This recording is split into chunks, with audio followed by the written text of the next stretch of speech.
Now, moving along, if you are anything like me, then you absolutely dislike paying taxes, especially in a year where all these different Medicare, Medicaid, EBT, hospice, learning center, autism-related fraud was uncovered. It's hard to feel enthusiastic about giving the federal government any of my money. And they know that, evidenced by the fact that the IRS recently launched a pilot program in which they're using Palantir AI technology to help them figure out who needs to be audited. Meaning that as fun as it was in previous years to pay taxes and then have some federal bureaucrat decide whether or not you deserve an audit, moving forward, it'll actually be decided by an AI machine, sort of like a tax GPT, if you will. Now, to be fair, even though it is getting implemented right now, this isn't actually anything new. The first announcement warning Americans of the IRS using AI, it came out all the way back in the year 2023. That was when the then commissioner of the IRS, Mr. Danny Werfel, said the following as a part of a statement, quote, "There's a sea change taking place at the IRS in every aspect of our operations. The changes will be driven with the help of improved technology as well as artificial intelligence that will help IRS compliance teams better detect cheating, identify emerging compliance threats, and improve case selection tools to avoid burdening taxpayers with needless no-change audits." Now, this shift towards AI, it requires a bit of background as well as it requires you to smash those like and subscribe buttons, please, so this YouTube video can be picked up by the algorithm and shared out to ever more people on this platform. Thank you so much for that. And with that caveat out of the way, this shift to AI or AI-based tax compliance, it comes as a direct result of the Inflation Reduction Act that was signed by Joe Biden into law back in the year 2022. Included in that particular law, there was around $80 billion earmarked to expand the IRS's budget over the next 10 years. Now, there were the debt ceiling negotiations between Joe Biden and Kevin McCarthy, and that $80 billion earmark was actually pared down to $60 billion, and so basically $20 billion less, but that still left $60 billion for the IRS to play with. And while many people assume that this would fund a small army of IRS enforcement agents, it appears that a large chunk of this money was actually being funneled into ramping up the use of technology to collect taxes. In fact, the IRS released this document right here in April of 2023, shortly after the Inflation Reduction Act was signed into law, wherein they essentially outline what they're going to be doing with the money that's coming to them from that law. And this document, by the way, it was fairly long. It was 150 pages. And in it, they referenced the fact that a large part of the money that's being pumped into the IRS is going to be used to give them basically a technological facelift, or as the agency referred to it, quote, "cutting-edge technology, data, and analytics to operate more effectively." Now, in this plan, the IRS focused mostly on customer service aspects of the technology boost, things like adding chatbots, different online portals, as well as automated responses to different types of queries. However, just from my own personal experience, I'll say this is not going that well for them. I called the IRS in a personal capacity just a few days ago because I needed to talk about something. And I was put on the typical 2-hour long hold, which has been pretty much standard fare ever since I remember paying taxes. And so these 2023 changes to user experience, at least from my perspective, have not made the experience that much better. All right, just to pause here for a super quick moment. If you've watched our program, Facts Matter, then you know that we focus on one thing, which is the facts. Not speculation, not narratives, just what the data shows.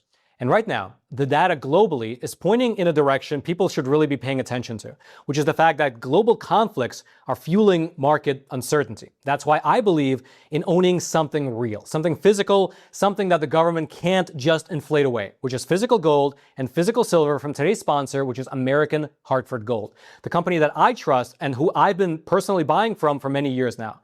These are tangible assets. They're not tied to policy decisions or shifting narratives. Gold has held its value for thousands of years through inflation, currency changes, the rise and fall of empires, as well as general global instability. In a certain sense, gold actually thrives in periods of global instability. And American Hartford Gold is a good company. They have an A+ rating with the Better Business Bureau, thousands of 5-star reviews. They can deliver your gold and your silver directly to your doorstep, or they can help you set up a gold IRA if you're trying to diversify your retirement. And right now, when you call and mention my name, Roman, you can get up to $20,000 in free silver with your first qualifying purchase. So give them a call, 866-242-2352, or just text Roman to 65532. That's again, 866-242-2352, or text Roman to 65532. I'll also throw all their details. You'll be able to find them down in the description box below. Regardless, though, aside the money that was earmarked to be spent on this user experience, another portion of the money was to be used by the IRS to invest in technology-driven enforcement to boost collections as well as government revenue. And so this, again, was announced all the way back in the year 2023. And just now, in 2026, we're beginning to see the execution of this plan come to fruition. According to the IRS, they will now begin to use AI tools to crack down on American taxpayers through a pilot program using a Palantir tool called SNAP, which is an acronym standing for the Selection and Analytic Platform. Quote, while the IRS is still a relatively large agency, the number of tax returns it must process every year is staggering. In addition, the IRS has significantly fewer employees than a decade ago, particularly in enforcement roles like revenue agents. The IRS has never been able to audit all tax returns with potential issues, and its workforce reduction has led to audits at near historic lows. That's where AI and Palantir come in. Now, the IRS estimates that Americans pay something like 85% of the total taxes that they owe, with the difference between what is owed and what is paid known as the tax gap. And in terms of how much money this gap represents, well, according to other IRS estimates, for the year 2022, the annual tax gap was around $696 billion. That's almost $700 billion per year that the federal government misses out on. And in order to try and claw back that money, the IRS will now be feeding into their AI tool your submitted tax forms, like your 1099s, your 1040s, your W-2s, and so on.